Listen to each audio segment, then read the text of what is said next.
ചോദിക്കും. Professor Joseph, ഇവിടെ ഈ സൂചിപ്പിക്കുന്നത് പോലെ ഇന്ത്യയെപ്പോലൊരു രാജ്യത്തിന് അപ്പോൾ തന്നെ തിരിച്ചടി നൽകുക എന്നതായിരിക്കില്ല അവരുടെ നയം എന്ന് നമ്മുടെ നയം എന്നത് അവർക്കും വ്യക്തമുള്ള ഒന്നാണ്. ഏത് നിമിഷവും അത് പാകിസ്ഥാൻ പ്രതീക്ഷിക്കുന്നുമുണ്ട്. പക്ഷേ അവിടെ അയൽ രാജ്യങ്ങളുടേതുൾപ്പെടെയുള്ള പിന്തുണ അത് എപ്രകാരമായിരിക്കുമെന്നത് ഒരു പക്ഷേ നമ്മുടെ IB സംവിധാനങ്ങൾക്കൊക്കെ അത് അറിയാൻ സാധിക്കുമെങ്കിലും നമ്മൾ എന്താണ് മനസ്സിലാക്കേണ്ടത്? ഒരു ഭാഗത്ത് ഇപ്പോൾ താലിബാൻ ഭരണകൂടം പോലും ഈ ഭീകരവാദത്തെ തള്ളിപ്പറയുന്നുണ്ട്. പക്ഷേ ആശയധാര എന്നത് പ്രധാനപ്പെട്ടതാണല്ലോ. ഇവിടെ ഷിനാസ് സാർ സൂചിപ്പിക്കുന്നത് പോലെ മറുഭാഗത്ത് ബംഗ്ലാദേശിലെ ഷെയ്ഖ് ഹസീനയെ അടക്കം ഇന്ത്യയിൽ സംരക്ഷിക്കുന്നു എന്നതിലുള്ള വലിയ അതൃപ്തി അവിടെ നിലനിൽക്കുന്നുണ്ട്. ചൈനയാകട്ടെ ഏത് നിമിഷവും ഇന്ത്യയുടെ അതിർത്തികളിലേക്ക് കടന്നു വരാൻ ആഗ്രഹിക്കുന്ന, എപ്പോഴും അത്തരം സംഘർഷങ്ങൾ നിലനിർത്തുന്ന രാജ്യങ്ങളിൽ ഒന്നാണ്. അതുകൊണ്ട് തന്നെ അങ്ങനെ ഈ അയൽ രാജ്യങ്ങളെ വിശ്വാസത്തിലെടുക്കാൻ പറ്റുന്ന ഒരു പശ്ചാത്തലം ഇന്ത്യക്ക് ഇപ്പോഴും ഉണ്ടോ? എന്റെ അഭിപ്രായത്തിൽ അയൽപക്ക രാജ്യങ്ങളെ, പ്രത്യേകിച്ചും ഈ പരാമർശിച്ച ബംഗ്ലാദേശിനെയും ചൈനയെയും എന്തിനാ പറയുന്ന നേപ്പാളിനെയും മാലദ്വീപിനെ ഒന്നും വിശ്വാസത്തിലെടുക്കാൻ പറ്റിയ ഒരു അയൽപക്ക ബന്ധമല്ല നിലവിൽ ഇന്ത്യക്ക് ഈ രാജ്യങ്ങളുമായിട്ട് ഉള്ളത്. അതിന്റെ പ്രധാനപ്പെട്ട കാരണം ഇവിടെ സൂചിപ്പിച്ചതുപോലെ ഇതൊരു തീവ്രവാദ ആക്രമണമാണ്. പക്ഷെ അതിനെ ഇന്ത്യ കാണുന്ന ഗൗരവത്തോടെയോ അല്ലെങ്കിൽ ആ ഒരു തിരിച്ചടിക്കണം എന്നുള്ള ബോധ്യത്തോടെയോ അല്ല അയൽപക്ക രാജ്യങ്ങൾ കാണുക, അവർക്ക് കാണാൻ കഴിയുക. ഇപ്പൊ നമ്മുടെ ഏറ്റവും അടുത്ത സുഹൃത്തുക്കളായിട്ടുള്ള അയൽപക്ക രാജ്യങ്ങളാണെങ്കിലും മറ്റുള്ളവരുമൊക്കെ വളരെ സൂക്ഷിച്ചാണ് പ്രതികരണങ്ങൾ നടത്തിയിട്ടുള്ളത്. അതിൽ നമുക്ക് ഏറ്റവും വിരുദ്ധമായിട്ടുള്ള പ്രതികരണം നടത്തിയിരിക്കുന്നത് ബംഗ്ലാദേശാണ്.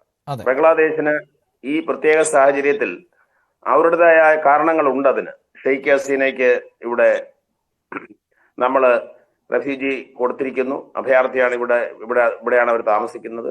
മാത്രമല്ല ആ കാര്യങ്ങൾ ഇവിടെ സൂചിപ്പിച്ചു കഴിഞ്ഞു.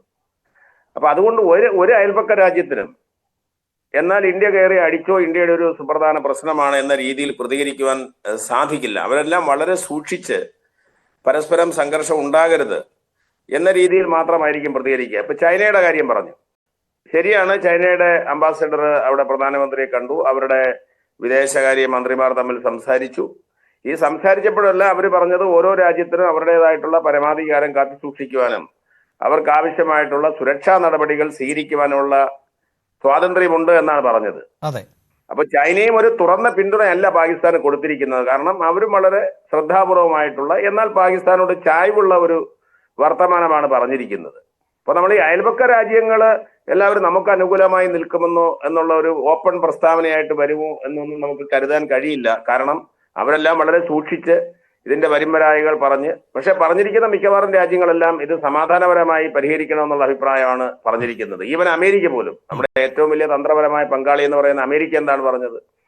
ഈ പ്രശ്നം ഡീഎസ്കലേറ്റ് ചെയ്യണമെന്നാണ് പറഞ്ഞത്. UK അതാണ് പറഞ്ഞത്.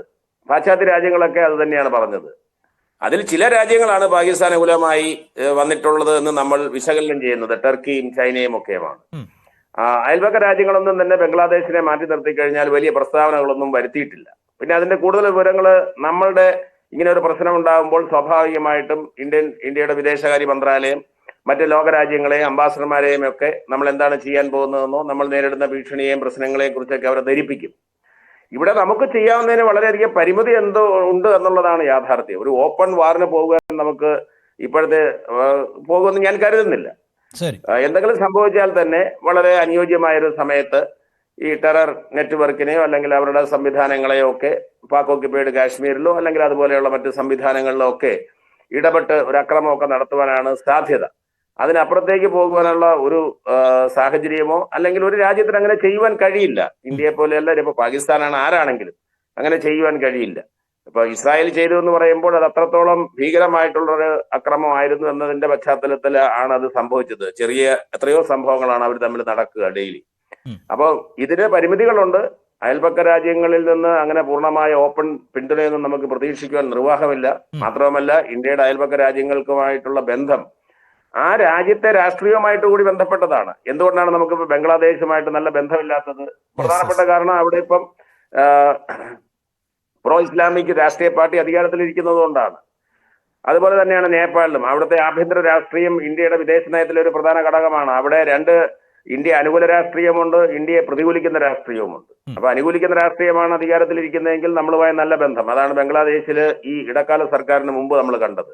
അതെ. ശ്രീലങ്കയിൽ മുമ്പും അത്തരത്തിലുള്ള ഒരു സാഹചര്യമാണ് ഉള്ളത്. മാലദ്വീപിലും ഇന്ത്യ അനുകൂല പ്രതികൂല രാഷ്ട്രീയമുണ്ട്. ഇതെല്ലാം ചേർന്ന് അവരുടെ ആഭ്യന്തര രാഷ്ട്രീയമൊക്കെ കണക്കിലെടുത്ത് അയൽപക്ക രാഷ്ട്രീയങ്ങൾക്ക് പ്രസ്ഥാനം നടത്തുവാനായിട്ട് സാധിക്കുകയുള്ളൂ. അപ്പൊ ആ ഒരു പരിമിതി അയൽപക്ക രാജ്യങ്ങളുണ്ട്. അതുകൊണ്ടാണ് അവരുടെ പ്രതികരണങ്ങളിലൊന്നും വ്യക്തമായ ഒരു സൂചനയോ പിന്തുണയോ ഇന്ത്യക്ക് അനുകൂലമായോ പ്രതികൂലമായോ ഇല്ലാത്തത്. അത് ബംഗ്ലാദേശിൽ നിന്ന് മാത്രമാണ്. അതും ബംഗ്ലാദേശ് സർക്കാർ ഔദ്യോഗികമായിട്ട് ആ മുൻ ആർമി ഉദ്യോഗസ്ഥന്റെ പ്രസ്താവനയിൽ നിന്ന് ബംഗ്ലാദേശിന് യാതൊരു ഉത്തരവാദിത്വം അക്കാര്യത്തിൽ ഇല്ല എന്നും അത് അയാളുടെ വ്യക്തിപരമായിട്ടുള്ള അഭിപ്രായമാണെന്ന് പറഞ്ഞു ഒഴിയുകയാണ് ചെയ്തത്. അത് തന്നെയാണ് അയൽപക്ക രാജ്യങ്ങളുടെ എങ്ങും തൊടാതെയുള്ള നിലപാട്. അങ്ങനെ തന്നെ ആയിരിക്കും ഭാവിയിൽ. ഞാൻ താങ്കളിലേക്ക് വരാം. ശ്രീ നിർമ്മൽ എബ്രഹാം.